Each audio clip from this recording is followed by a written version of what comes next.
Today I'm going to be showing you the function of valves in an engine. So we're going to do a couple things. I'm going to show you how to diagnose if you have a leaky valve, show you a couple tips and tricks, and you'll have a better understanding about how they work. So I'm going to jump right into it here. Here I've got a valve, I've got a spring, a retainer, and I've got keepers. I'm going to show you just real quickly how this works. Here's your valve, and then of course this is your spring. The spring's function is to always keep the valve closed when it's not opened by the camshaft. So here's our retainer, looks like a spaceship looking deal right here. And then here's our keepers. We have two individual keepers that fit into grooves. So that's how it works. So let me show you in the head. Here we have a cylinder head. This one's a Hemi. Here's your valve and your spring and your retainer and your keepers. Here's the back side of it. We've got your intake valve and your exhaust valve. Now, they're always going to be closed because the spring is going to be closing them. The only times that they open or should open is when the camshaft is rotating. So now in this particular motor, it's a push rod motor. So you have the camshaft that rotates, and it will say push the lifter and the push rod up through here, and it will push a valve down to open it.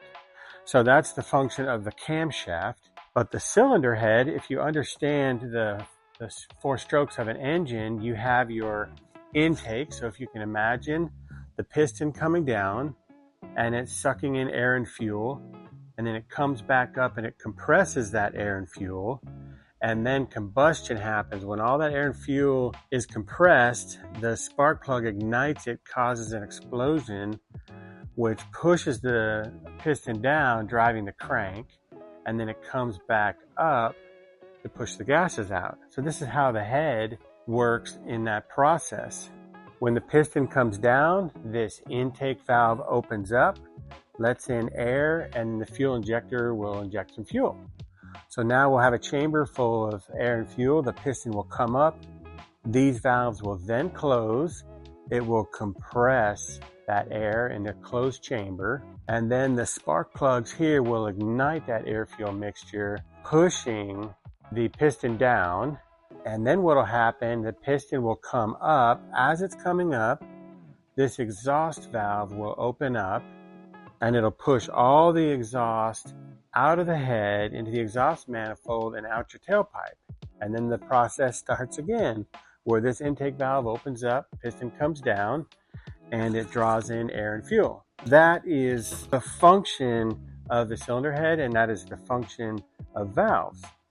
I'm going to show you right now a couple things that you can look at if you're having a problem. So sometimes if you have low compression on a motor, it's going to come from, it could be going past the rings. If you don't have a good seal in your cylinder, it could go out the intake valve, it can go out the exhaust valve. And in some cases, if you've got a blown head gasket and the head gasket's not sealing right, your compression can be going over to another cylinder. But if we're looking for a compression leak that's related to valves, I'm going to show you how to do that right now, whether it's in the car or out of the car. Okay, before I get into how to check which valve might be leaking out compression, I want to talk to you about timing real quick because it's important. Timing keeps your crankshaft and your camshaft in sync, because you don't want a valve opening when your piston's in a different position and then the computer's trying to ignite the fuel there. It's just not going to work. In fact, if you're off timing in certain areas, you can actually get a backfire either out the exhaust or a backfire in the intake. And basically what's happening is when that piston's coming up trying to compress the air and the fuel, it does get to the top and the spark plug ignites that, but your intake valve is not closed all the way, or your exhaust valve is not closed all the way. And then that explosion, that combustion goes out either the intake or the exhaust. So if you ever wondered what a backfire is, that's what a backfire is.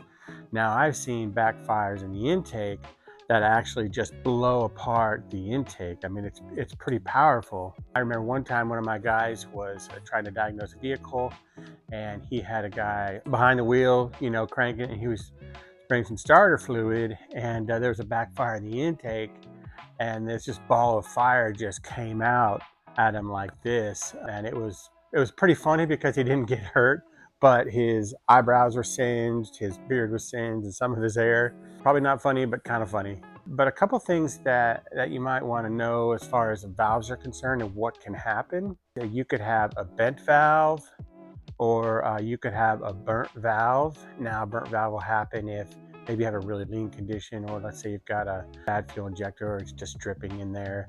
Just conditions where it's causing it to get super hot more than it should, and it'll just burn the valve. And the problem is the valve is not sealing and it's not closing. There's a hole there. You're not going to have the compression you need, and you're going to have a rough idle. So I just wanted to explain those things before I show you how to check and see which valve is giving you problems. Today I'm going to show you how to determine if you've got a valve leaking or not, and the best way to do that. You can do this in the car, you can do it with the motor out. I just happen to have the motor out on this particular vehicle.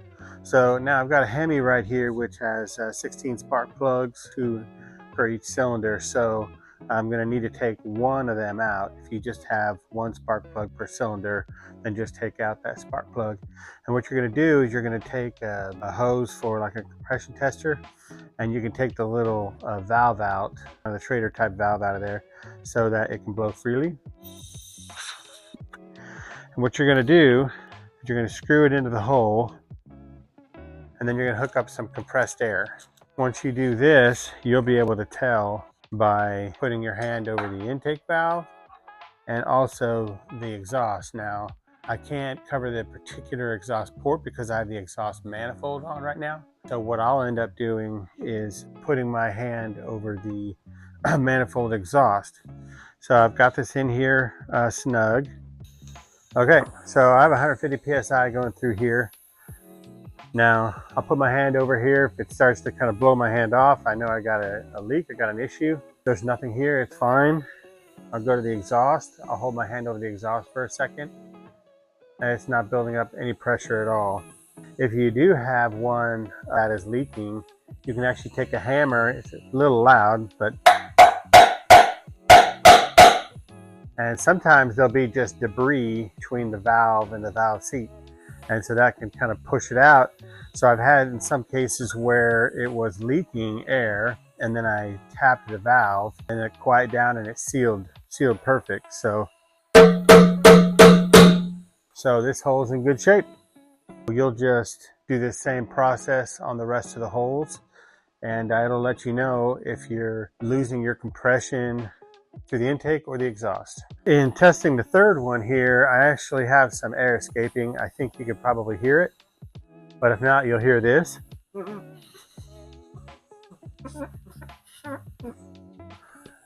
don't have any coming out the exhaust, but I do this intake, so I'm going to do exactly what I told you. I take this hammer, I'm going to tap on this valve. If it's something between the valve and the seat, it'll blow it out after a few taps. So we'll listen for it and see if it clears up. Yeah, so it stopped flowing from here.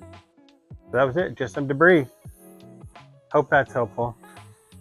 Okay, so now if you're doing this in the vehicle and you've got your intake on, and obviously you can't access the end of the exhaust manifold, what you can do is to test your intake is you can open up the throttle body, and you'll be able to tell a little bit if there's air coming out. You can't tell quite as well as being able to put your hand right over the intake port, but you'll be able to tell a little bit, especially if it's a bad leak. And then as far as checking the exhaust, you can go to the tailpipe and just plug up the tailpipe and hold it there for a little bit and see if any pressure builds up.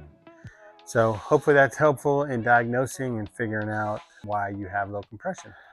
All right, guys. So next week, I'm taking a cylinder head that I resurface on a treadmill with sandpaper, and then I take it to a machine shop to get checked out.